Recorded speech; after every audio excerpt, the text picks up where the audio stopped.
Kembali di Corporate Action, pemirsa, potensi pertumbuhan PT Mahkota Group Tbk sangat besar sejalan dengan prospektifnya bisnis perseroan.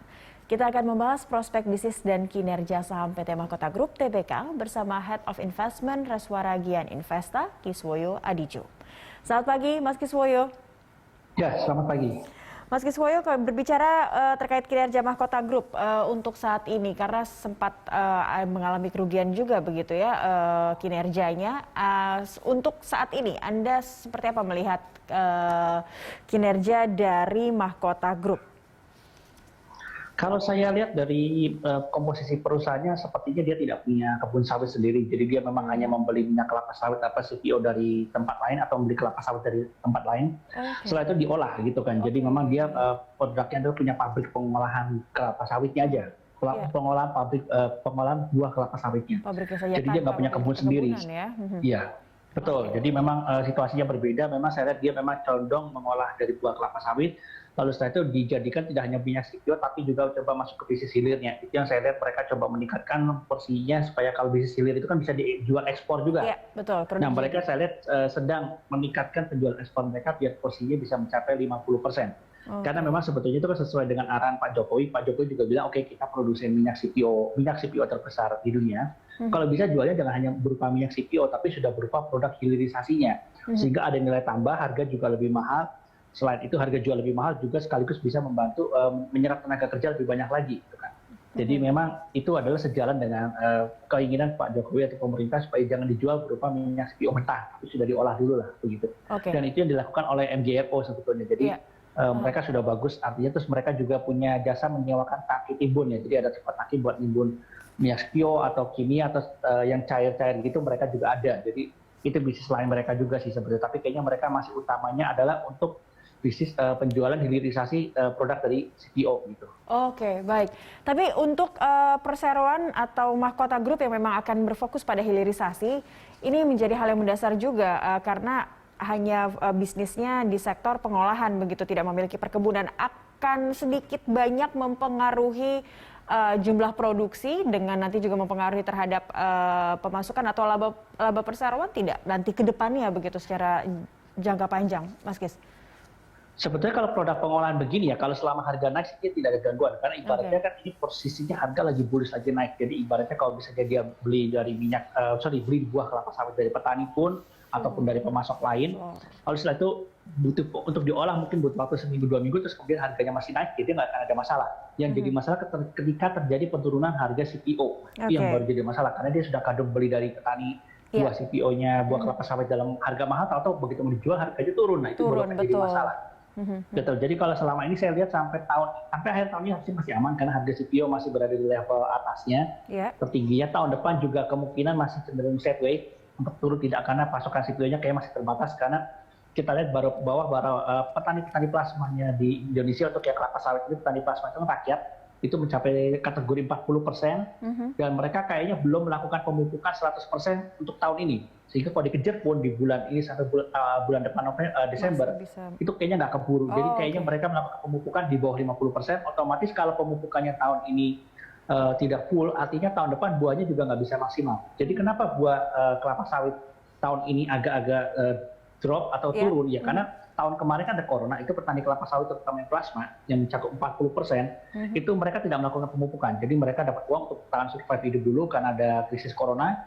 Nah tahun ini awal tahun mereka juga belum melakukan juga. Jadi kayaknya sebagian sudah mencoba melakukan pemupukan, tapi kayaknya nggak bisa 100%. Jadi juga mungkin saya lihat hanya di bawah 50%. Jadi otomatis kalau sudah seperti ini, tahun depan mungkin buah kelapa sawitnya juga kalaupun ada kenaikan, mungkin kenaikan produksinya hanya 10-20% saja, maksimal 25% sih. Gitu. Sehingga harga CPO tetap terjaga, tetap tinggi untuk sampai tahun depan. Baik, semoga juga tidak terkendala juga dengan hal yang mendasar juga, cuaca begitu ya. Betul. Iya, Mas Kis, lalu seberapa berpengaruhnya kenaikan harga komoditas ini terhadap kinerja Mahkota Group? Itu sangat berpengaruh ya. Jadi sebetulnya yang penting kalau bisa kenaikannya bertahap. Jadi kan kenaikannya bertahap, makanya tahun ini dia bisa untungnya lebih besar. Kalau naiknya bertahap kan ada step-step. Jadi ketika dia beli misalnya dari petani, terus 2 minggu ketika mau dijual harganya naik, dia pasti untung gitu kan. Karena kan biasanya untuk pemrosesan itu butuh waktu antara 1 minggu sampai 2 minggu biasanya gitu kan. Nah, otomatis kalau misalnya harganya naik bertahap atau cenderung sideways itu mungkin masih menguntungkan bagi perusahaan sih. Baik, bisa ada pengaturan di situ ya. Perusahaan masih bisa melihat karena punya kontrol terhadap produksi, kapan mesti dikeluarkan atau untuk ditahan terlebih dahulu melihat harga di pasaran. Baik, lalu untuk target pendapatan perseroan yang menargetkan 6 triliun hingga akhir tahun ini, serealistis apa Anda melihatnya? Kalau saya lihat tahun ini mungkin masih bisa dicapai ya, karena tahun ini harganya cenderung tinggi, mungkin tahun depannya mungkin akan sedikit harus direm, nggak bisa tumbuh, karena itu saya bilang karena peningkatan buah produksi kelapa sawit itu mungkin akan terjadi di tahun depan, biarpun tidak banyak, mungkin bisa naik antara 10-25% lah gitu ya. Itu otomatis akan membuat harga sulit untuk naik lagi harga CPO, jadi mungkin cenderung sideways, kalaupun naik hanya naik sedikit gitu kan. Nah, otomatis nanti mengejar pendapatan perusahaannya mungkin cenderung sideways dan profitnya juga tahun depan mungkin cenderung sideways. Oke, menarget 6 triliun untuk sampai akhir tahun ini masih cukup realistis, tapi harus ada mengerem begitu ya di 2002 nanti. Tapi apakah produk hilirisasi ini juga menjadi satu hal yang bisa menopang kinerja perseroan untuk jangka panjang atau dalam jangka pendek untuk bisa mengejar target 6 triliun itu? Apakah itu dari produk hilirisasi? Pasti, dari produk hilirisasi itu yang sebetulnya yang bisa menopang sampai 6 triliun, dan kedepannya juga sama, karena kayaknya kedepannya Pak Jokowi pengen dijualnya minyak CPO tidak berupa mentah, tapi sudah dalam produk hilirisasinya, sehingga ada nilai tambah, harga jual lebih mahal, sehingga juga menyerap tenaga kerja dalam negeri juga kan. Gitu. Itu yang diharapkan oleh pemerintah, sehingga saya lihat ini kedepannya sudah bagus yang dilakukan oleh MGRO. Gitu. Oke, ada nilai tambah dengan produk hilirisasi itu. Baik, untuk selain mengembangkan produk hilirisasi, ini Mas Kis, apa saja yang bisa dilakukan oleh MGRO untuk terus meningkatkan kinerja mereka? Ya sebetulnya peluangnya adalah mungkin kedepannya mungkin mereka bisa punya kebun sawit sendiri atau membeli kebun sawit. Tapi mungkin kalau dengan harga saat ini minyak kelapa sawit yang mahal mungkin tidak realistis ya. Mungkin karena gini, kalau kita tahu harga CPO lagi mahal begini, otomatis membeli kebun sawit pada masa-masa ini pasti harga jualnya petani-petani itu atau perusahaan itu akan menjual kebun sawit dengan harga sangat mahal banget. Jadi mungkin nanti pada saat harga CPO sudah mulai turun dan turun dalam, nah itu waktunya untuk negosiasi untuk membeli kebun sawit kalau mau diversifikasi paling ke arah sana. Atau mungkin juga kalau perusahaan merasa tidak sanggup untuk mengelola kebun sawit ya mungkin bisa lagi meningkatkan kapasitas pabrik hilirisasinya. Gitu.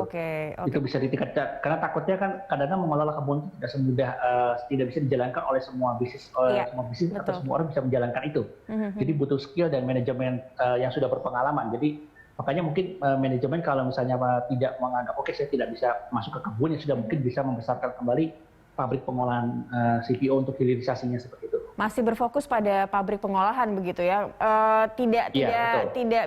Apakah ada kemungkinan atau mungkin yang bisa dilakukan oleh perseroan untuk mulai berpikir mengakuisisi lahan perkebunan begitu? Tapi tidak mungkin dilakukan di tahun depan juga, karena tahun depan harganya masih cenderung tinggi. Mungkin tahun depannya lagi. Jadi kalau misalnya tahun depan para petani plasma ini yang mencakup 40% melakukan pemupukan dari awal tahun, artinya produksi tahun 2023 itu akan banjir. Artinya akan sangat banyak buahnya, otomatis harga akan turun. Nah ketika harga CPO turun itulah baru peluang untuk membeli kebun kelapa sawit itu terbuka, supaya harganya lebih murah lah harga beli kebunnya. Karena kalau di harga saat ini mungkin puncak-puncaknya otomatis harga jual kebun juga pasti pada mahal. Baik Mas Kis, kita akan lanjutkan perbincangan kita terkait seperti apa kinerja dari saham MGRO di segmen berikutnya. Pemirsa, Dialog Corporate Action akan kembali sesaat lagi. Pemirsa, PT Mahkota Group Tbk merupakan salah satu emiten perkebunan yang tercatat di papan Bursa Efek Indonesia. Dan rekan Jelita Teolambanua akan menyampaikan berbagai informasinya untuk Anda. Silakan Jelita. Cakri, pemirsa, saham PT Mahkota Group Tbk tercatat di Bursa Efek Indonesia sejak Juli 2018 dan menjadi salah satu emiten yang sahamnya selalu menarik bagi para pelaku pasar. Kita simak datanya bersama pemirsa. Ya, ini dia kita lihat PT Mahkota Group Tbk, kodenya MGRO, IPO sejak 12 Juli 2018, masuk ke papan utama, bidang usahanya jasa, perdagangan, dan perindustrian. Sektornya barang konsumen primer, subsektornya makanan dan minuman, industrinya produk makanan pertanian. Dan selanjutnya kita lihat PT Mahkota Group Tbk ini siapa saja yang memegang sahamnya, yaitu saham mayoritas dimiliki PT Mahkota Global Investama sebanyak 56% saham atau 1,9 miliar lembar saham. Kemudian MGI International Holdings Ltd memiliki 810 juta lembar saham atau 22,7% saham. Masyarakat memiliki 20,3% saham. Sisanya 1% dimiliki saham treasury. Dan selanjutnya kita lihat bagaimana pergerakan nilai saham MGRO ini sejak awal tahun. Cenderung stabil sebenarnya kita lihat dari awal tahun pada Januari di Rp825 per lembar saham. Kemudian turun ke level 785 kembali ke 800 pada bulan April. Dan berikutnya hingga bulan Juli trennya turun, Juli di 660. Kemudian kembali naik mulai dari Agustus, September, dan November. Masih di level 700-an dan November ini berada di level Rp780 per lembar sahamnya. Ya, itu dia pemirsa informasi yang dapat saya sampaikan. Kembali ke rekan Cakri. Baik, terima kasih Julita. Dan kembali ke Mas Kiswoyo. Mas Kis, melihat pergerakan saham MGRO yang nampaknya ini bisa dikatakan stabil begitu ya. Tapi kalau dari analisis Anda sendiri seperti apa melihat kinerja saham MGRO? Ya, kalau lihat teknikalnya mungkin terdekat dia akan mencoba membentuk angka 800 lebih dahulu, lalu setelah 800 baru dia akan kalah 830, baru mungkin ya akhir tahun mungkin sekitar bisa jadi mungkin akan mendekati harga level 900, mungkin tahun depan baru ada angka level 1000 seperti itu. Jadi yang terdekat memang 800, lalu setelah itu 830, ya akhir tahun ini ya kan tinggal bulan depan ya itu paling cuma sampai 900-an lah, maksimal 900 lah kurang lebihnya gitu. Baik, bisa menyentuh angka 900 begitu, artinya itu pun jadi angka tertinggi sepanjang tahun ini ya. Rekomendasi Anda apa untuk MGRO kalau melihat kemungkinan bisa menyentuh angka 900? Memang bid offernya sih cukup terisi, tapi saran saya kalau bisa jangan beli di atas 500 lot ya, karena ini bid offernya tidak cukup untuk kalau sampai kita beli di atas sampai ribuan lot, di atas 2.000 lot, 3.000 lot, takutnya bid offer tidak cukup untuk kalau kita jualan. Jadi mungkin kalau hanya level total kepemilikan kita sampai 500 lot masih aman, masih bisa beli. Terus juga mungkin kalau mau beli buy and weakness, jadi tunggu ada pelemahan, mungkin tunggu turun di bawah 770 atau 765 lah, baru kita bisa mulai koleksi beli lagi gitu. Oke, baik. Itu dari kinerja atau prospek dari saham MGRO. Tapi kalau kita lihat tadi dari pemegang saham, kita kembali ke sana, cukup liquid tidak sih sebenarnya dengan saham yang dimiliki oleh publik yang sekitar tadi 20%-an, atau mungkin ada referensi untuk melakukan aksi korporasi terhadap Mahkota Group, Mas Kis? Kalau dibilang 20%, dibilang cukup liquid. Cuma kadang-kadang penentuannya bukan hanya di kepemilikan publik, tapi dari bid offernya. Tadi saya lihat kalau bid offernya kalau hanya kita kepemilikan kita sampai 500 lot masih aman. Tapi kalau di atas 1000 lot mungkin resiko kita lebih besar. Apalagi kalau sampai di atas 5000 lot itu mungkin resiko kita lebih besar. Kenapa resiko lebih besar? Sehingga ketika kita mau jualan, mendadak kita butuh uang, itu harga sahamnya bisa turun berlantai-lantai. Bisa sampai ARB juga gitu. Tapi kalau hanya 500 lot nggak akan mempengaruhi kondisi pasar marketnya si saham MGRO ini sendiri gitu. Seperti itu. Baik. Dan rekomendasi tadi untuk bisa buy untuk saat ini begitu ya, tapi dengan pertimbangan tertentu. Kalau untuk Black Campaign terkait CPO, ini sejauh mana masih bisa mempengaruhi pergerakan saham sawit, khususnya mungkin melihat MGRO, karena kalau Anda prediksi ini justru ada tren naik hingga tahun depan bisa mencapai di angka 1000 untuk MGRO. Ya kalau kita bicara CPO, Black Campaign itu memang selalu ada, tapi beritanya sudah mulai bisa diimbangi, karena kemarin ada penelitian juga dari Eropa atau Amerika menyatakan bahwa minyak nabati yang bisa mengurangi emisi gas rumah kaca yang paling besar itu adalah minyak CPO, bukan jagung atau kedelai. Jadi sebetulnya Black Campaign itu juga muncul adalah karena jagung dan kedelai itu adalah hasil minyak nabati dari Eropa dan Amerika. Jadi sebisa mungkin mereka tidak mau bersaing dengan mengandalkan pasokan atau jangan sampai bergantung dengan minyak nabati dari Indonesia. Karena mereka sendiri punya jagung dan kedelai. Memang dari sisi harga kita CPO yang paling murah. Kenapa bisa paling murah? Karena dengan tanah 1 hektar itu kalau CPO itu kalau bibitnya bagus dengan penyiraman pemupukan yang teratur itu dengan bisa menghasilkan maksimal 35 ton.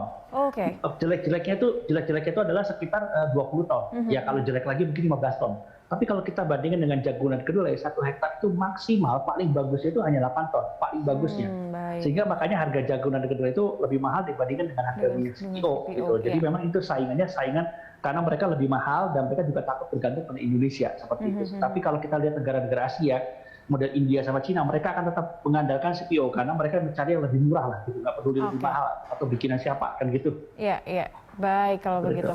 Ya, terima kasih Mas Kiswoyo Aditjo telah bergabung bersama kami di Corporate Action pagi ini.